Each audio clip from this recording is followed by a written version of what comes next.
বাংলাদেশের সর্বশেষ গুরুত্বপূর্ণ আপডেট সংবাদে আপনাকে স্বাগত। শুরুতেই সংবাদ শিরোনাম, পরে বিস্তারিত।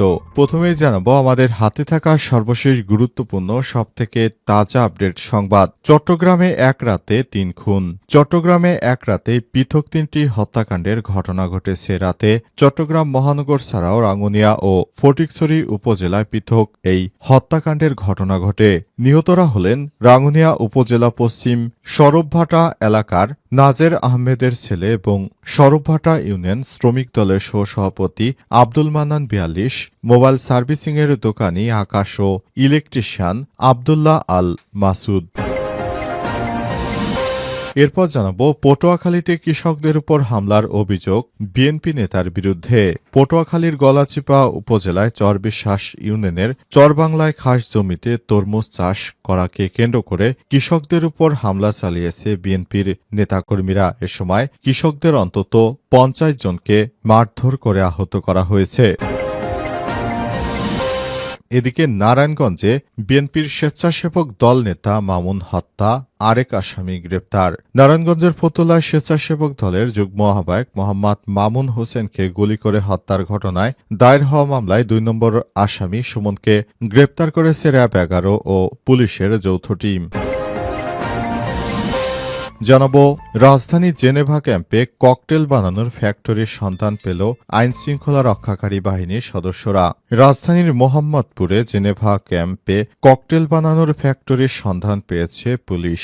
আজ জেনেভা ক্যাম্পে গোপন ককটেল তৈরির একটি কারখানার সন্ধান পাওয়ার পর অভিযান চালায় পুলিশের সদস্যরা। সেখান থেকে ৩৫টি তাজা ককটেল উদ্ধার করা হয়েছে। পাশাপাশি সেখানে ৩ দুষ্কৃতকারীকে আটক করা হয়েছে। আগামী ১৭ই নভেম্বরে দেশের বিভিন্ন জায়গায় এসব ককটেল ডেলিভারি দেওয়ার কথা ছিল।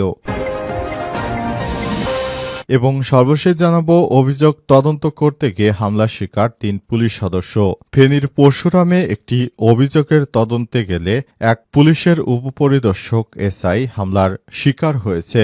পাশাপাশি ৩ পুলিশ সদস্যকেও মারধর করা হয়েছে। আজ পরশুরাম পৌরসভার দক্ষিণ কোলাপাড়া এলাকার গোনাগাজী মজুমদার বাড়িতে এই ঘটনা ঘটে। প্রিয় দর্শক, এতক্ষণ শুনছিলেন সংবাদ শিরোনাম, এবারে বিস্তারিত।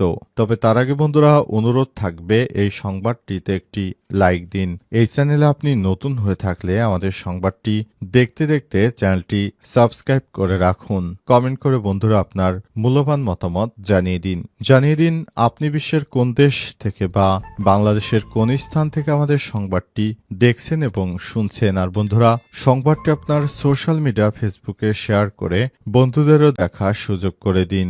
এবারে বিস্তারিত। আর গাজা যুদ্ধে আপনি যদি নিরীহ ফিলিস্তিনিদের ভালোবেসে থাকেন কমেন্টে ইয়েস লিখে বিশ্ববাসীকে জানিয়ে দিন।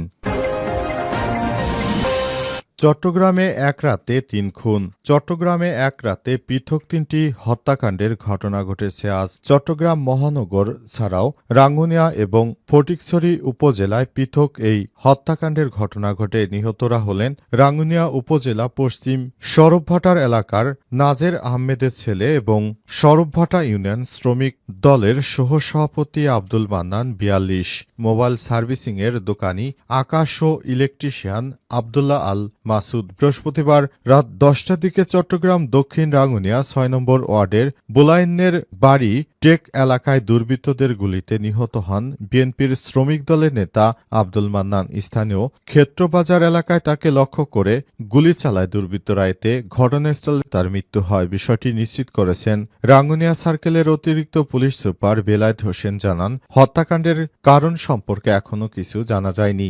নিহত আব্দুল মান্নান বালুর ব্যবসার সঙ্গে জড়িত ছিলেন। সব বিষয় বিবেচনা করে ঘটনার তদন্তের পাশাপাশি হত্যাকাণ্ডের কারণ ও জড়িতদের শনাক্ত করা হচ্ছে। এদিকে পাওনা টাকা চাওয়ার জেরে চট্টগ্রাম নগরে ছুরিকাঘাতে নিহত হয়েছেন মোবাইল সার্ভিসিংয়ের দোকানি আকাশ। বৃহস্পতিবার রাতে চট্টগ্রাম নগরীর এনায়েত বাজার কসাইপাড়া এলাকায় ঘটনা ঘটে। স্বজনরা জানিয়েছেন, আকাশের কাছ থেকে মোবাইল ফোনের ডিসপ্লে পরিবর্তন করে টাকা বাকি রেখেছিলেন তার পূর্ব পরিচিত সানি। এরপর সেই টাকা চাইতে গেলে তার উপর ছুরিকাঘাত করা হয়। অন্যদিকে পূর্ব শত্রুতার জেরে চট্টগ্রামের ফটিকছড়ি উপজেলার উত্তর ধুরং এলাকায় খুন হন ইলেকট্রিশিয়ান আব্দুল্লাল মাসুদ। পুরো চট্টগ্রাম এলাকায় প্রতিনিয়ত এই ধরনের সহিংসতা ঘটছে অবস্থায় প্রশাসনকে বারবার বলা হলেও তারা সেভাবে গুরুত্ব সহকারে বিষয়টি সন্ত্রাসীদের কাছে একরকম অসহায় বাংলাদেশ পুলিশের সদস্যরা, কারণ ভারত থেকে তাদেরকে নিয়ন্ত্রণ করা হচ্ছে এমন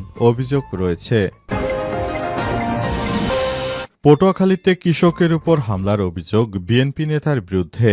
পটুয়াখালীর গলাচিপা উপজেলায় চরবিশ্বাস ইউনিয়নের চরবাংলা খাস জমিতে তরমুজ চাষ করাকে কেন্দ্র করে কৃষকের উপর হামলার অভিযোগ উঠেছে বিএনপির নেতার বিরুদ্ধে। এ সময় দুই পক্ষের সংঘর্ষে ৫০ জন আহতের খবর পাওয়া গেছে এই ঘটনায়। তবে চরাঞ্চলে কৃষকদের উপর হামলার ঘটনাটি জানাজানি হয় আজ। সংঘর্ষে আহত ২৫ জনকে গলাচিপা উপজেলা স্বাস্থ্য কমপ্লেক্সে ভর্তি করা হয়েছে। এছাড়াও অন্তত ৩০ থেকে ৩৫ জনকে প্রাথমিক চিকিৎসা দেওয়া হচ্ছে।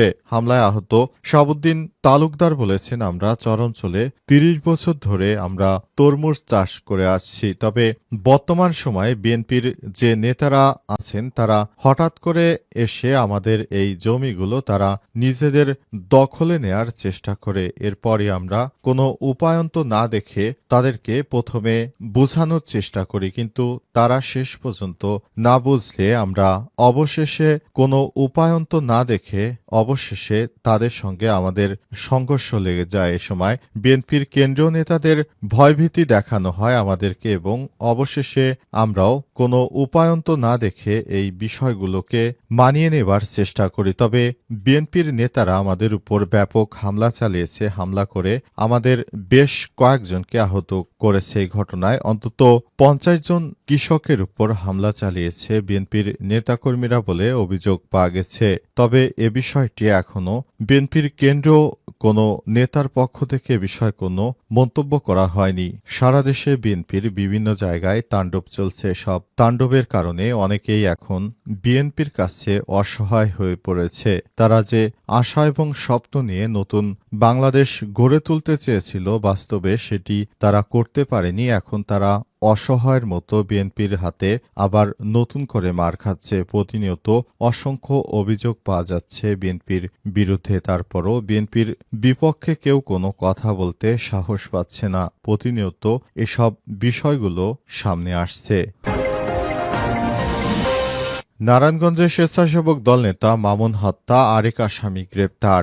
নারায়ণগঞ্জের ফতুল্লায় থানা স্বেচ্ছাসেবক দলের যুগ্ম আহ্বায়ক মোহাম্মদ মামুন হুসাইনকে গুলি করে হত্যার ঘটনায় দায়ের করা মামলার ২ নম্বর আসামি সুমনকে গ্রেপ্তার করেছে র্যাব ১১ পুলিশের যৌথ টিম। শুক্রবার ১৪ নভেম্বর যৌথ বাহিনীর অভিযান পরিচালনা করে ফতুল্লার কুতুব আইলে নিজ বাড়ি থেকে তাকে গ্রেপ্তার করা হয়। গ্রেপ্তারকৃত সুমন মৃত আলাউদ্দিন হাজির ছেলে। গ্রেপ্তারের বিষয়টি নিশ্চিত করে নারায়ণগঞ্জ জেলার অতিরিক্ত পুলিশ সুপার ক সার্কেল মোহাম্মদ হাসিনুজ্জামান বলেছেন, দীর্ঘদিন ধরে তিনি পলাতক ছিলেন। বিকেলে গোপন সংবাদের ভিত্তিতে ফতুল্লা থানা পুলিশ ও র্যাব তাকে গ্রেপ্তার করে। তার বিরুদ্ধে স্বেচ্ছাসেবক দল নেতা মামুন ও বৈষম্যবিরোধী হত্যা মামলা সহ একাধিক মামলা রয়েছে। এর আগে চলতি বছরের ৭ই ফেব্রুয়ারি ভোর ৫টার দিকে ফতুল্লা থানা স্বেচ্ছাসেবক দলের যুগ্ম আহ্বায়ক মামুন হোসাইনকে ফতুল্লার পূর্ব লালপুর রেললাইনের বাড়ি থেকে ডেকে নিয়ে গুলি করে হত্যা করা হয়। হত্যাকাণ্ডের একদিন পর নিহতের স্ত্রী ইয়াসমিন আক্তার বাদী হয়ে সুমন সহ ১১ জনের নাম উল্লেখ করে এবং অজ্ঞাতনামা আরও ৮ থেকে ১০ জনকে আসামি করে ফতুল্লা মডেল থানায় হত্যা মামলা দায়ের করেন। রাজধানীর জেনেভা ক্যাম্পে ককটেল বানানোর ফ্যাক্টরির সন্ধান। রাজধানীর মোহাম্মদপুরে জেনেভা ক্যাম্পে ককটেল বানানোর ফ্যাক্টরির সন্ধান পেয়েছে